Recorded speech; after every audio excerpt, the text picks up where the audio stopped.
प्रधानमंत्री बाल सेवा योजना के तहत मास्टर शालू और मास्टर शिवा, ये है हमारी राजवती जी।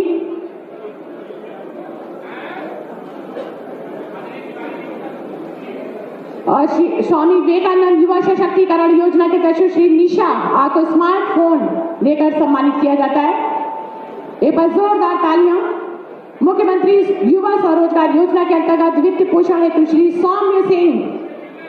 10 लाख रुपए का डेमो चेक देकर सम्मानित किया जाता है। आपको एक बार जोरदार तालियां। इसके पश्चात प्रधानमंत्री मत्स्य संपदा योजना के अंतर्गत अनुदान वितरण हेतु श्रीमती रचना जी 6 लाख रुपए का डेमो चेक।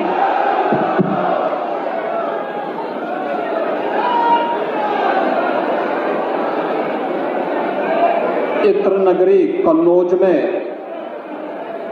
आज के इस कार्यक्रम में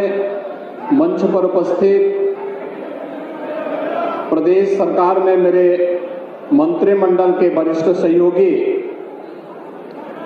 जल शक्ति मंत्री श्री स्वतंत्र देव सिंह जी, समाज कल्याण विभाग के मंत्री श्री असीम अरुण जी, लोकप्रिय सांसद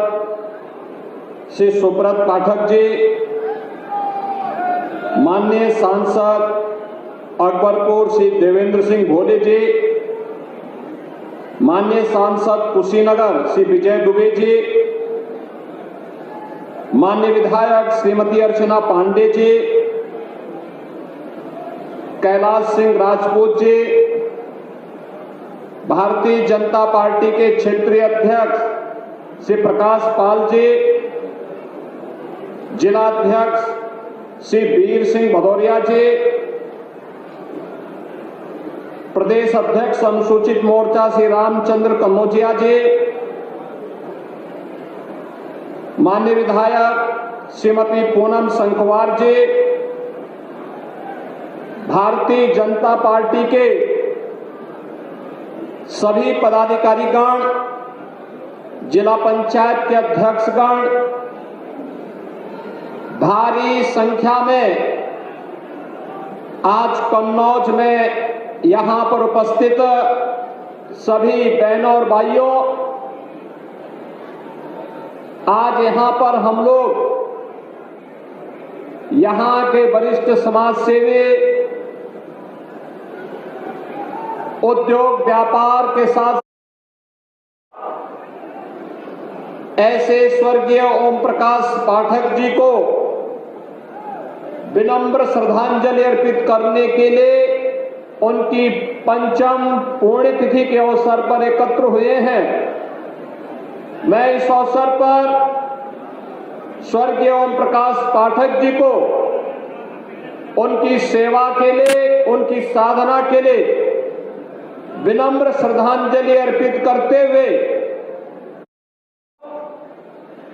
मैं श्री सुब्रत पाठक जी और श्री असीम अरुण जी को इस बात के लिए भी धन्यवाद देता हूं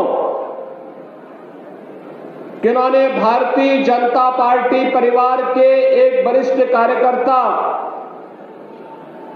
पूर्व विधायक और विधान परिषद के हमारे निवर्तमान सदस्य श्री बनवारी लाल दोहरे जी के मृत्यु के उपरांत उनके परिवारजनों के साथ संपर्क और संवाद बनाने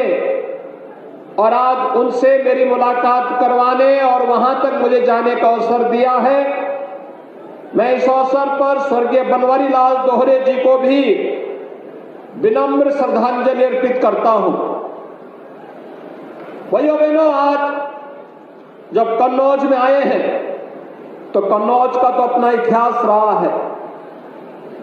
महाराजा हर्षवर्धन अपनी दानवीरता के लिए जाने जाते थे और प्रयागराज कुंभ की जब हम बात करते हैं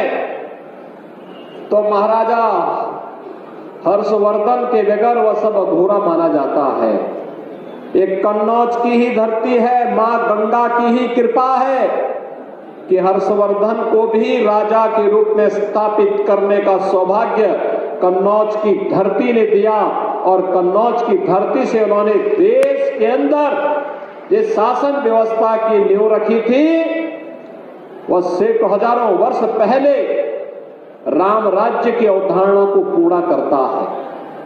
आज मैं कन्नौज में आया हूं तो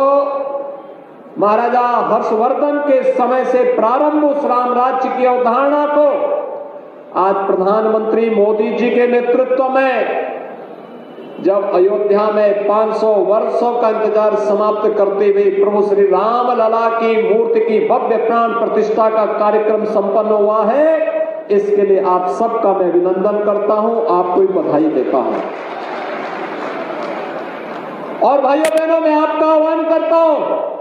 अभी लोकसभा चुनाव को घोषणा होने में लगभग 1 माह होगा। इस दौरान आप सुब्रत पाठक जी को, असीम अरुण जी को, अर्चना पांडे जी को, कैलाश राजपूत जी को और इन सभी पदाधिकारियों को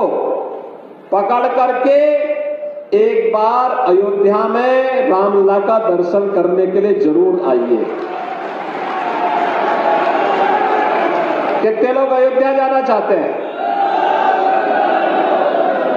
पूरा ही कन्नौज जाना चाहता है और हम लोग तैयार हैं आप सबका स्वागत करने के लिए।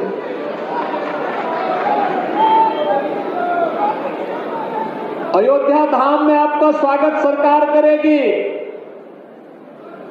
और मैं चाहूंगा कि उससे पहले अयोध्या धाम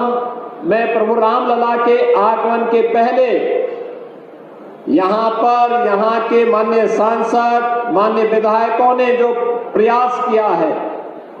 उसकी 352 करोड़ रुपए की परियोजनाओं का लोकार्पण और शिलान्यास आज कन्नौज को प्राप्त हो रहा है, इसकी भी बधाई आप सबको दे दो। भाइयों बहनों, जब योग्य जनप्रतिनिधि हम चुनते हैं वो आपके सुख दुख में सहभागी बनता है,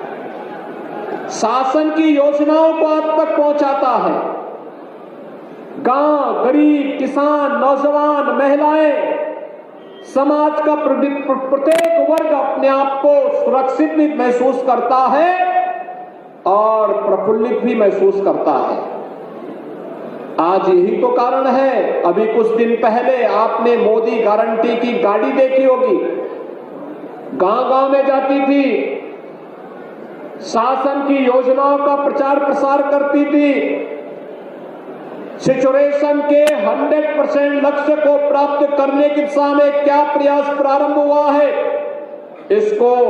लगातार आगे बढ़ाने का कार्य भी करती थी, तो साथ साथ इसका भी प्रयास करती थी कि जो लोग बचे हैं उनके फॉर्म हाथों हाथ भरे जाएं। और देखिए, मोदी जी ने कहा था ना कि मोदी की गारंटी में भी गारंटी है।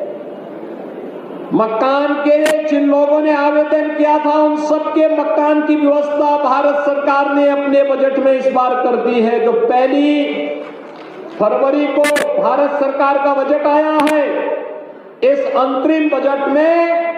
2 करोड़ नए लोगों को आवास उपलब्ध कराने की घोषणा भी कर दी है और 3 करोड़ ड्रोन दीदी का प्रशिक्षण देने के लिए भी व्यवस्था कर दी गई है। बहनों और भाइयों,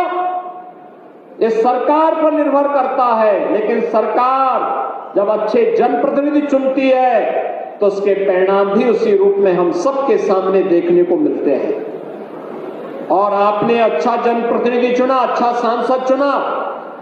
तो आपके लिए संसद में, देश के अंदर आपकी आवाज उठाते हैं। अच्छे विधायक आपने चुने तो प्रदेश में आवाज उठाते हैं, योजनाओं को लेके आते हैं और उन्हीं योजनाओं को आगे बढ़ाने के क्रम में आज आपको ये सब देखने को मिल रहा है। आप मुझे बताइए, अगर समाजवादी पार्टी की सरकार होती तो क्या रामलला का भव्य मंदिर का निर्माण ये लोग करने देते क्या अयोध्या में? ये इसलिए हो पाया है, डबल इंजन की सरकार है। और डबल इंजन की सरकार न केवल डबल स्पीड के साथ चलती है, बल्कि डबल इंजन की सरकार आपकी आस्था का सम्मान भी करती है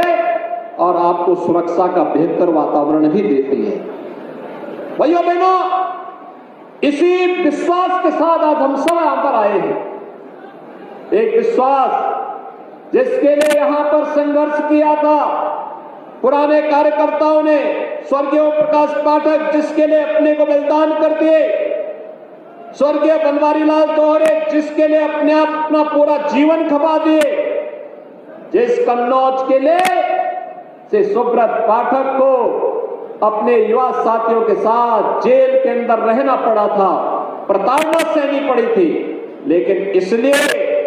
जिससे कन्नौज के सम्मान को और इसके स्वाभिमान को बढ़ा सके। आज इसी का परिणाम है सरकार यहां पर इत्र पार्क के निर्माण की कार्रवाई को आगे बढ़ा रही है। और मैं आपको आश्वस्त करने के लिए आया हूं कि इत्र यहां की पहचान है और भाइयों बहनों, यहां के इत्र की सुगंध को दुनिया तक पहुंचाने के लिए न केवल पार्क बनेगा बल्कि उसको हम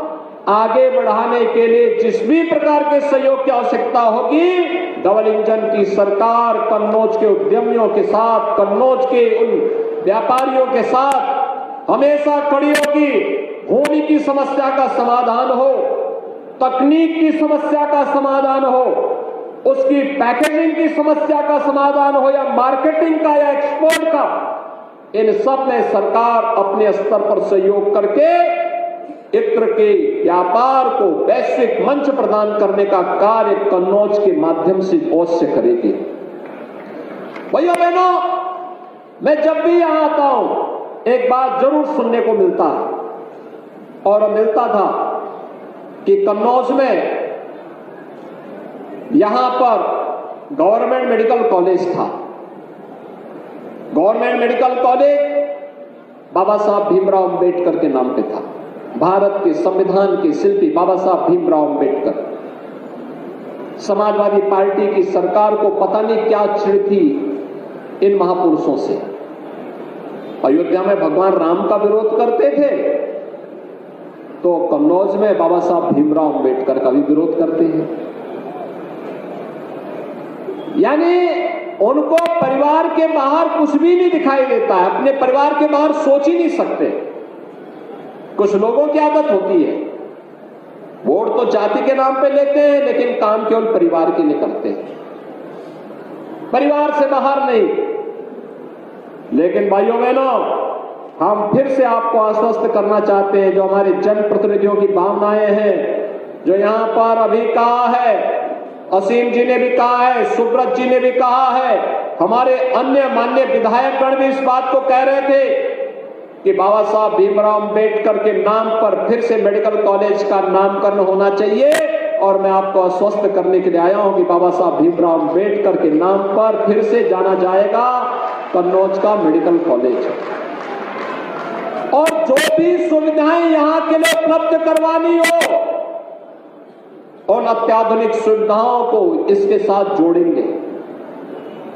कन्नौज को एक विशेष व्यवस्था के साथ जोड़ करके इस व्यवस्था को और तेजी के साथ आगे बढ़ाने का कार्य करेंगे। आपने देखा होगा यहां पर आज अपने स्वर्गीय पिता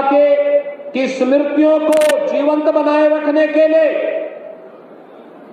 श्री सुब्रत पाठक जी ने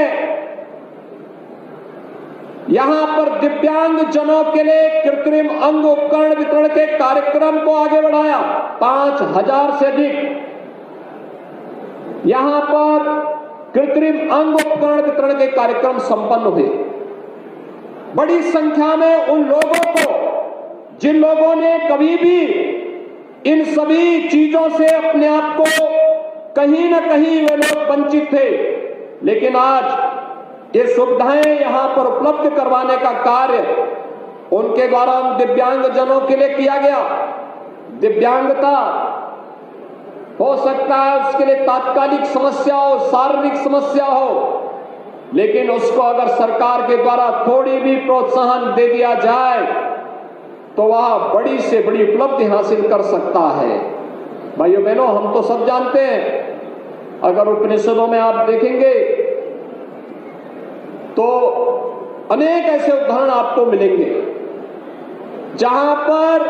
शारीरिक दिव्यांगता को लोगों ने, उन ऋषियों ने नकारते हुए अपने दिव्य ज्ञान से पूरे समाज को आलोकित किया है। और मध्यकाल में ब्रजभूमि में सूरदास जैसे ऐसे यशस्वी कवि हुए हैं जिन्होंने अपनी रचनाओं को समाज का मार्गदर्शन किया है। आज भी दुनिया के अंदर आप देखते होंगे या प्रदेश में भी आप देखते होंगे, चित्रकूट में जगत गुरु रामभद्राचार्य जी हैं, दिव्य चक्षु हैं, लेकिन जब वे कथा का वाचन करते हैं तो जिनके पास भौतिक चक्षु हैं वह भी उनके सामने फेल होते हुए दिखाई देते हैं। भाइयों बहनों, दिव्यांगता को अभिशाप मानने की बजाय उनको संबल दे जाने की आवश्यकता है। उस संबल के साथ अगर हम खड़े होते हैं तो यह कार्यक्रम मजबूती के साथ आगे बढ़ सकता है और ऐसे हजारों लोगों के लिए जीवन देना, डबल इंजन सरकार की योजनाओं के साथ उन्हें जोड़ना। अगर किसी निराश्रित महिला को निराश्रित महिला पेंशन मिल जाती है, किसी निराश्रित बुजुर्ग को वृद्धावस्था पेंशन का लाभ मिल जाता है, अगर किसी दिव्यांगजन को दिव्यांगजन पेंशन के साथ हम जोड़ देते हैं, किसी कुष्ठ रोगी को कुष्ठावस्था पेंशन के साथ जोड़ देते हैं, किसी जरूरतमंद को प्रधानमंत्री आवास योजना या मुख्यमंत्री आवास योजना के साथ जोड़ देते हैं। योजना सरकार की है, माध्यम आप बन रहे हैं तो स्वाभाविक रूप से पुण्य के भागीदार भी आप बनेंगे, क्योंकि आपने उस व्यक्ति को राह दिखाई है कि इसके माध्यम से इस योजना का लाभ लिया जा सकता है। और भाइयों बहनों, यही तो सरकार की मंशा है कि समाज जब जागरूक होगा जरूरतमंद तक योजनाओं का लाभ पहुंचेगा। आज केंद्र और राज्य की सरकार इसी दिशा में प्रयास कर रही है, इसी कार्यक्रमों को आगे बढ़ा रही है और ये योग्य पिता का योग्य पुत्र अपने उसी दायित्व का निर्वहन करते हुए इस कार्यक्रम को आगे बढ़ाया है। पिता की 5वीं पुण्यतिथि पुत्र के लिए भावुक क्षण भी है, लेकिन साथ साथ जन सेवा का एक व्रत है, एक संकल्प है। उस संकल्प को आगे बढ़ाने का एक अवसर भी है और उन्होंने उस अवसर को हाथों हाथ लेकर के, क्योंकि पुत्र जो कुछ भी प्राप्त करता है माता पिता की साधना से, उनके पुरुषार्थ से उन्हें प्राप्त होता है। और माता पिता के द्वारा जो संकल्प लिया गया, जो परिश्रम किया गया, जो पुरुषार्थ किया गया, जो साधना की गई, उस साधना की परिणति होती है कि पुत्र को एक रास्ता दिखता है, आगे बढ़ने के लिए प्रेरणा प्राप्त होती है और उसी प्रेरणा के पुंज के रूप में उन्होंने अपने पिता को केंद्र में रख करके जिस कार्यक्रम को आगे बढ़ाया, आज वो सार्थक होता हुआ दिखाई दिया। और उसी सार्थकता को आगे बढ़ाने के लिए आज हम सबको यहाँ पर 5वीं पुण्यतिथि के अवसर पर यहाँ पर आने का अवसर प्राप्त हुआ है। मैं इस अवसर पर स्वर्गीय ओम प्रकाश पाठक जी को विनम्र श्रद्धांजलि अर्पित करता हूँ। भाइयों बहनों, यहाँ पर स्टेडियम की मांग भी की गई और मैं तो चाहूंगा, हम तो हर जनपद में एक स्टेडियम देना चाहते हैं, हर विकास खंड स्तर पर मिनी स्टेडियम देना चाहते हैं, हर गांव में खेल का मैदान देना चाहते हैं, हर ब्लॉक स्तर पर यूपी खेलो सेंटर की स्थापना और कोच की नियुक्ति करना चाहते हैं, जिससे हमसे जुड़े रहने के लिए हमारे YouTube चैनल को सब्सक्राइब करें और नई वीडियो की नोटिफिकेशन के लिए बेल आइकॉन को दबाएं।